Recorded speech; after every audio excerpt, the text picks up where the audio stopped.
जय हिंद। मैं Naveen Kumar Singh, director platform education centre private limited Patna.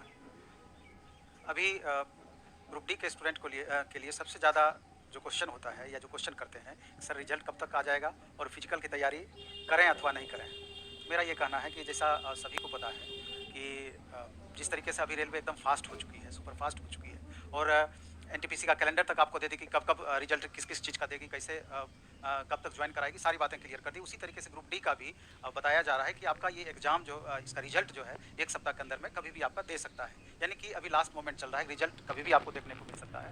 और सबसे बड़ी बात ये है कि इतने सारे वीडियोज आ रहे हैं, लगातार आप देख रहे हैं कि कट ऑफ से रिलेटेड और फिजिकल की तैयारी से रिलेटेड। तो इसमें मेरा भी ये कहना है कि इससे पहले भी हम वीडियो बनाए हैं कि एक संभावित कट ऑफ क्या होना चाहिए।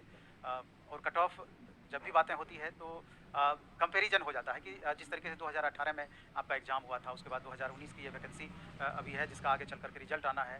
तो एक तुलनात्मक रूप से देखा जाता है कि कट ऑफ क्या जा सकता है। तो अगर हम कंपैरिजन दोनों का करते हैं तो पाते हैं कि मूल डिफरेंस जिसके वजह से कट ऑफ प्रभावित हो सकता है वो क्या क्या है। तो आपको पता है कि 2018 में जो वैकेंसी आई थी उसमें 1 करोड़ 89 लाख छात्र फॉर्म भरे थे, 1 करोड़ 89 लाख, जबकि इस बार आपका 1 करोड़ 15 लाख बच्चे फॉर्म भरे हुए थे। दूसरा सबसे बड़ा जो अंतर रहा है कि वैकेंसी का नंबर ऑफ वैकेंसी उस बार लगभग 63,000 के करीब था और इस बार 1,03,000 के करीब वैकेंसी है। तो समझिए कि दुना से थोड़ा सा कम है।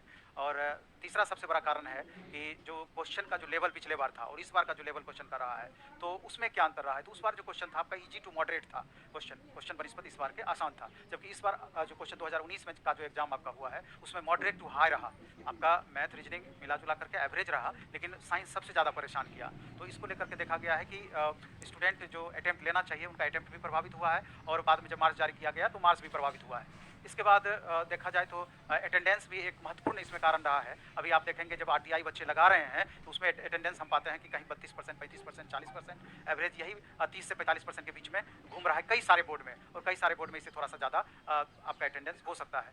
तो इन और एक और महत्वपूर्ण कारण जो है जो सबसे ज़्यादा प्रभावित करेगा आपके कट ऑफ को, वो है कि पिछले बार आपका नॉर्मलाइजेशन था, इस बार परसेंटाइल सिस्टम था। जैसा कि आपको पता है कि नॉर्मलाइजेशन सिस्टम में कट ऑफ जो है कितना ज़्यादा नॉर्मलाइजेशन में कितना ज़्यादा मार्क्स बढ़ता है, आपका 5 से लेकर के 15 मार्क्स 18 मार्क्स तक बढ़ता है, जबकि आपका नॉर्मलाइजेशन में इसका एक लिमिट हो जाएगा। तो इन सारे कारणों को जब आपस में मिलाएंगे तब आपको पता चलेगा कि ओवरऑल बहुत बड़ा अंतर कट ऑफ में हो सकता है। और जिस तरीके से आप देख रहे हैं कि कितने अलग अलग आरआरसी के जोन हैं, सब जोन में नंबर ऑफ वैकेंसीज अलग है, नंबर ऑफ स्टूडेंट फॉर्म भरने वालों की संख्या अलग अलग है। तो उस हिसाब से अगर आप देखेंगे तो बहुत ज़्यादा उतार चढ़ाव संभव है। तो जैसा कि हम पहले से बताते आ रहे हैं कि अगर आप जनरल कैटेगरी में हैं तो 58 से लेकर के 62 के बीच में पीटी का कट ऑफ जा सकता है। हो सकता है कि कई सारे जोन्स में अब जिस तरीके से अटेंडेंस बताया जा रहा है तो उस हिसाब से लगता है कि इससे कम भी आपका कट ऑफ रह सकता है, 55 के आसपास भी कट ऑफ कुछ जोन में आपका जा सकता है। सभी में तो बोलना मुश्किल रहेगा, लेकिन कुछ जोन में जा सकता है। और इसमें भी आप देखेंगे कि कैटेगरी वाइज भी अंतर होता है। अगर आप जनरल कैटेगरी में हैं तो उसके रिस्पेक्ट में आप देखेंगे ईडब्ल्यूएस है या फिर ओबीसी है, एससी है, एसटी है, एक्स सर्विसमैन है, हर जगह अंतर पड़ेगा। अगर कोई स्टूडेंट एससी एसटी कैटेगरी में है तो उनका 50 से कम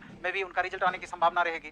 तो जिनका भी जनरल कैटेगरी में 55 से ऊपर है तो वो अपना फिजिकल की तैयारी स्टार्ट कर दें, वो फील्ड जाना स्टार्ट कर दें, क्योंकि अचानक जिस तरीके से रेलवे गति पकड़ा हुआ है, मोशन पकड़ा हुआ है, अगर ये रिजल्ट दे देती है तो बहुत ज़्यादा मेरे ख्याल से समय आपको फिजिकल के लिए नहीं मिल पाएगा। और अभी से अगर फील्ड जाना स्टार्ट करेंगे तो 10 दिन 15 दिन आपको मेंटेन करने में भी लग जाएगा या सेट करने में भी आपको लग जाएगा। क्योंकि आप जाते हैं देखते हैं कि फील्ड गए तो अगर 2-4 दिन 10 दिन 1 सप्ताह दौड़े, पता चलेगा किसी का पैर में प्रॉब्लम हो गया, किसी का कहीं फ्रैक्चर हो गया, तो ऐसी परिस्थिति में उनको ज़्यादा प्रॉब्लम होने लगती है। तो आपको सही तरीके से एडजस्टमेंट के लिए भी रेगुलर फील्ड जाना जरूरी है। और रेगुलर अभ्यस्त अगर आप जाकर के फील्ड जाकर के तब तक हो जाते हैं जब तक रिजल्ट आ जाता है, तो उस समय आपको स्पीड पकड़ाने में या जो फिजिकल का आपका क्राइटेरिया है उसको मेंटेन करने में बहुत ज़्यादा दिक्कत मेरे ख्याल से नहीं होगी। और बाय चांस मान लीजिए अगर आप फील्ड जाते ही हैं, खुदा ने खास्ते अगर आपका रिजल्ट मिस कर जाता है, तो हानि इससे क्या है, लॉस इससे आपको क्या होना है।